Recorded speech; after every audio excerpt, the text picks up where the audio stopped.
السلام علیکم، میں ہوں وقار عالم اور آپ سب دیکھ رہے ہیں ہسٹری تھنک ٹینک۔ آج ہم اس عظیم وزیر اعظم کے بارے میں بات کر رہے ہیں جسے قائد ملت شہید نواب لیاقت علی خان کہتے تھے۔ ان کی وفات کے وقت جب ان کی شیروانی اتاری گئی تو اس میں صرف ایک معمولی سی رقم موجود تھی اور ان کی شیروانی کے نیچے جو بنیان انہوں نے پہنی ہوئی تھی وہ پیون زدہ تھی۔ جس وقت پاکستان آزاد ہوا تو پاکستان کے آزاد ہونے کے بعد انہوں نے کوئی کلیم تک نہیں کیا اپنی جائیداد کا، اور وفات کے وقت ان کے بینک میں جو رقم موجود تھی وہ صرف 1000 روپے کے سکے تھے۔ تو چلیں شروع کرتے ہیں۔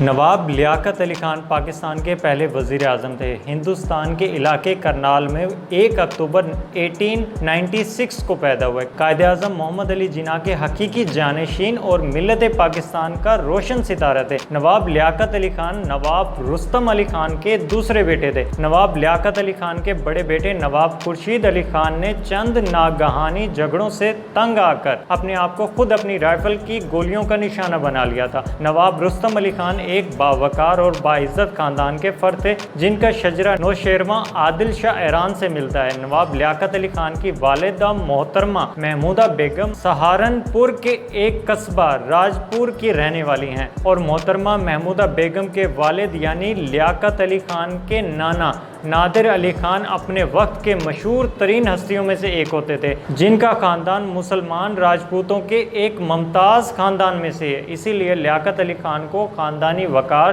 دودیال اور نتیال دونوں کی طرف سے ورثے میں ملا۔ والدہ محترمہ محمودہ بیگم نے گھر پر ہی آپ کے لیے قرآن پاک اور احادیث کی تعلیم کا انتظام کروایا۔ 1980 میں آپ نے ایم اے کالج علی گڑھ سے گریجویشن کیا۔ 1918 میں ہی آپ کی شادی آپ کے چچا کی بیٹی جہانگیرہ بیگم سے کر دی گئی، اور 1919 میں انہیں اولاد کی خوشی ملی اور بیٹے کا نام ولایت علی رکھا گیا۔ کچھ عرصے کے بعد دوسری شادی رینا بیگم سے کی اور ان سے بھی انہیں 2 شہزادے اکبر علی اور اشرف علی ہوئے۔ 1980 میں جہانگیرہ بیگم سے شادی کے بعد آپ تعلیم کے لیے برطانیہ چلے گئے، جہاں سے آپ نے آکسفورڈ یونیورسٹی سے قانون کی ڈگری حاصل کی اور انگلینڈ بار کونسل میں شمولیت اختیار کر لی۔ لیاقت علی خان کا سیاسی کیریئر شروع ہوتا ہے 1923 میں، جب برطانیہ سے واپس آنے کے بعد آپ نے اپنے ملک کو غیر ملکی تسلط سے آزاد کروانے کے لیے سیاست میں آنے کا فیصلہ کیا۔ آپ نے مسلم لیگ میں شمولیت اختیار کی۔ 1924 میں قائد اعظم محمد علی جناح کے زیر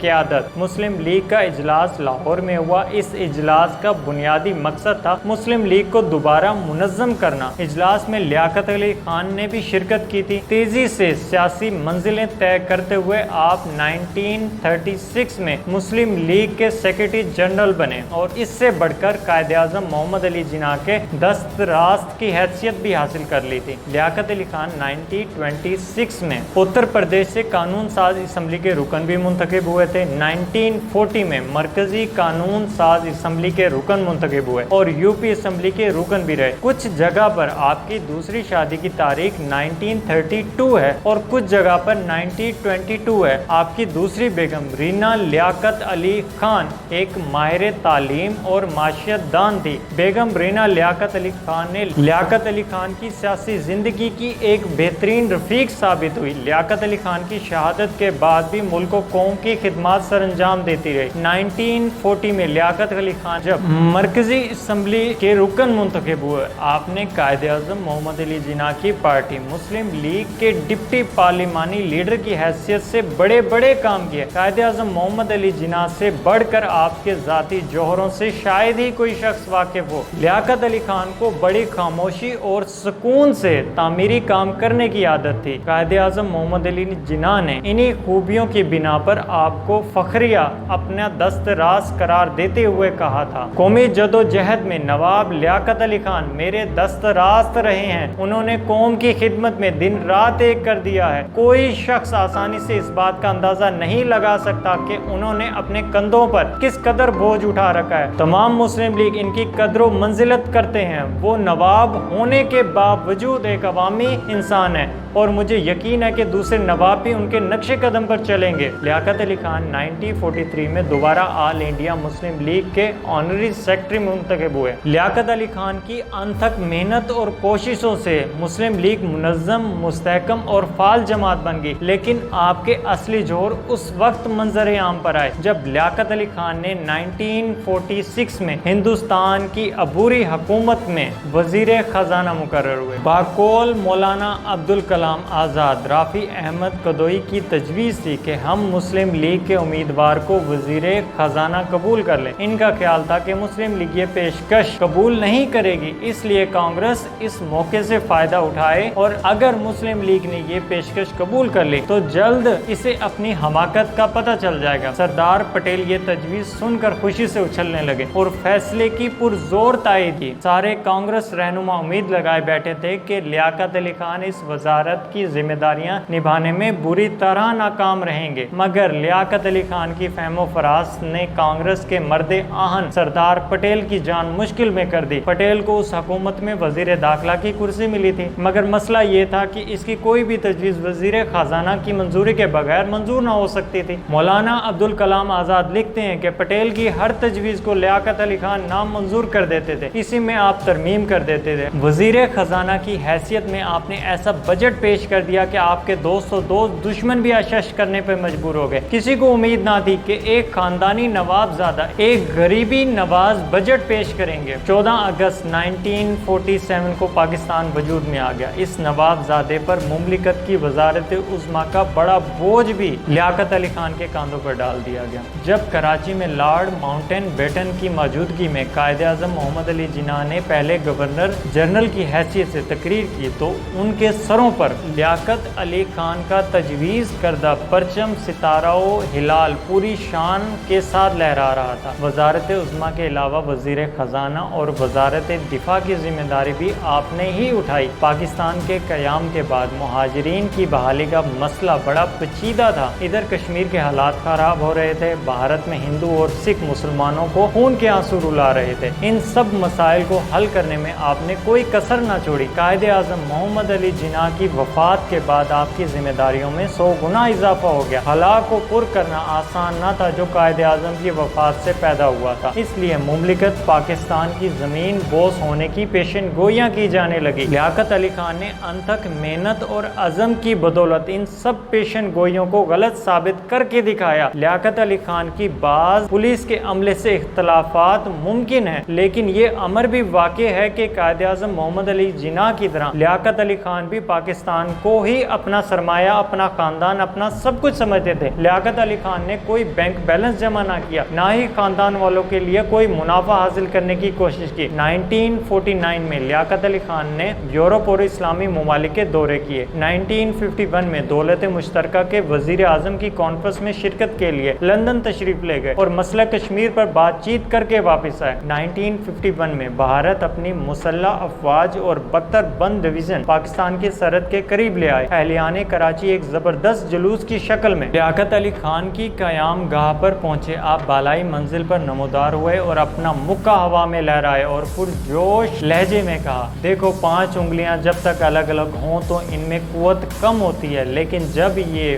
مل کر مکہ بن جائے تو یہ مکہ دشمن کا منہ توڑ سکتا ہے۔ پاکستان جنگ نہیں چاہتا، لیکن اگر حملہ ہوا تو پاکستان کا یہ مکہ حاضر ہے۔ لیاقت علی خان کا یہ مکہ پاکستانیوں کے عزم اور ان کی قوت و اتحاد کی علامت بن کر آنے والے زمانوں پر محیط ہو گیا۔ لیاقت علی خان پاکستان کے پہلے وزیر اعظم تھے۔ ان کے عہدے کی مدت 4 سال 2 ماہ 1 دن ہے۔ دلچسپ بات یہ ہے کہ یہ پاکستانی تاریخ میں طویل عرصے پر برقرار رہنے کا ایک ناقابل شکست ریکارڈ ہے، کیونکہ پاکستان کے اب تک کے وزیر اعظم میں آج تک کوئی دوسرا لیڈر یہ ریکارڈ نہیں توڑ سکا۔ اس کے برعکس 3 عمر اوسطاً 10 سال تک بدقسمت ملک پر بلا شرکت غیر سے مسلط رہے۔ پاکستان کے پہلے وزیر اعظم لیاقت علی خان کا 9 مارچ 1951 کو تختہ الٹنے کی سازش کی گئی تھی، جو تاریخ میں راولپنڈی سازش کے نام سے مشہور ہے۔ جب یہ سازش منظر عام پر آئی تب اس سازش میں فوج کے چند جنرلوں کے علاوہ چند سویلین کے نام بھی آتے ہیں۔ لیاقت علی خان کی دور حکومت کے چند مثبت پہلو: لیاقت علی خان کو جہاں پاکستان کا پہلا وزیر اعظم ہونے کا اعزاز حاصل ہے، وہاں انہیں قائد ملت اور شہید ملت کے خطابات بھی ملے ہیں۔ انہوں انہوں نے ایک لاوارث اور غریب ملک کو اپنے پاؤں پہ کھڑا کرنے کا عظیم کارنامہ سر انجام دیا اور ان کی اقتصادی صورتحال کو مستحکم کیا تھا۔ ان کے دور میں 100 پاکستانی روپے 144 بھارتی روپوں کے برابر تھے۔ تقسیم کے بعد ہونے والے فسادات اور ان کے نتیجے میں لاکھوں کی تعداد میں مہاجرین کی آمد سے پیدا ہونے والے مسائل کو اچھے طریقے سے حل کرنے میں کامیاب رہے۔ ان کے دور میں دنیا کی سب سے بڑی جوٹ مل قائم کی گئی اور کوٹری بیراج کی بنیاد رکھی گئی۔ کراچی میں ناظم آباد کے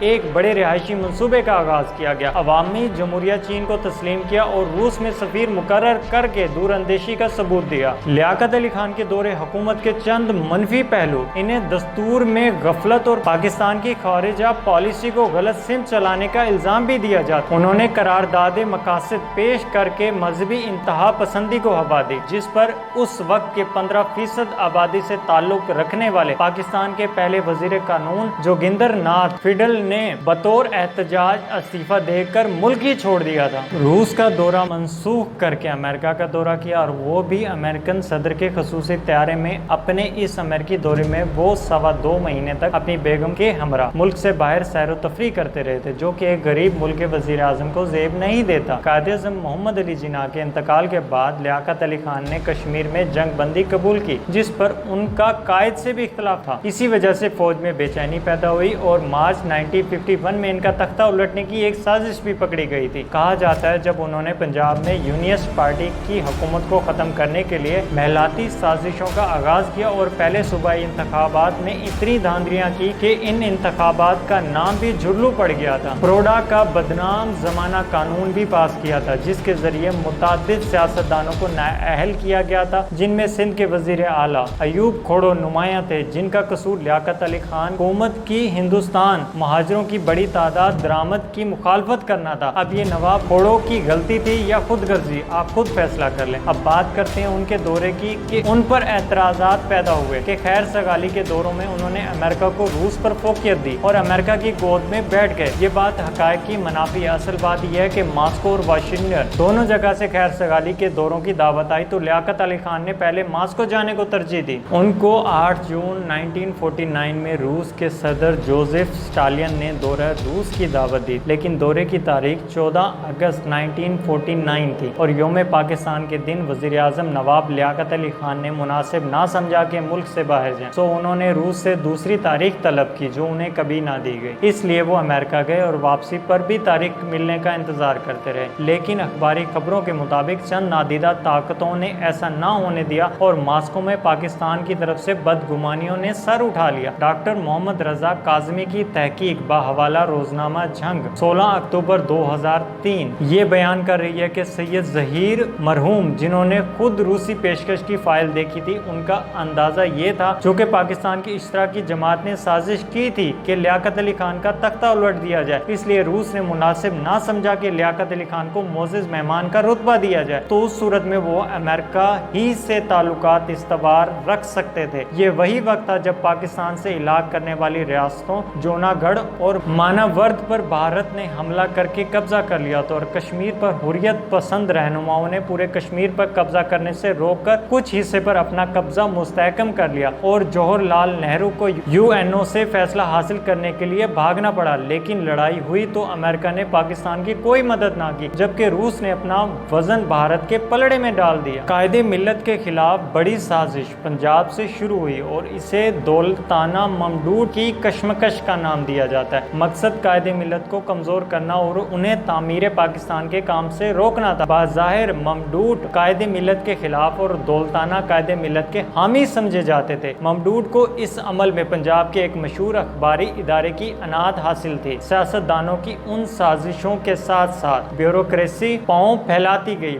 بدقسمتی یہ ہوئی کہ پاکستان بننے کے بعد سیاستدانوں کی نا تجربہ کاری کے باعث اہم عہدوں پر غلام محمد چودھری، محمد علی اور سکندر مرزا جیسے بیوروکریٹس کو فائز کر دیا گیا جو سیاسی عزائم رکھتے تھے۔ ان لوگوں نے بیوروکریسی کا ایک حلقہ قائم کیا جو آہستہ آہستہ حکومتی طاقت اپنے ہاتھ میں لیتا چلا گیا۔ ان کو مکمل اقتدار پہ قابض ہونے کے لیے وقت کی ضرورت تھی۔ 16 اکتوبر 1951 کے دن آپ راولپنڈی کے لیاقت باغ سابقہ کمپنی باغ میں ایک جلسے سے خطاب کرنے کے لیے اسٹیج پر آتے ہیں۔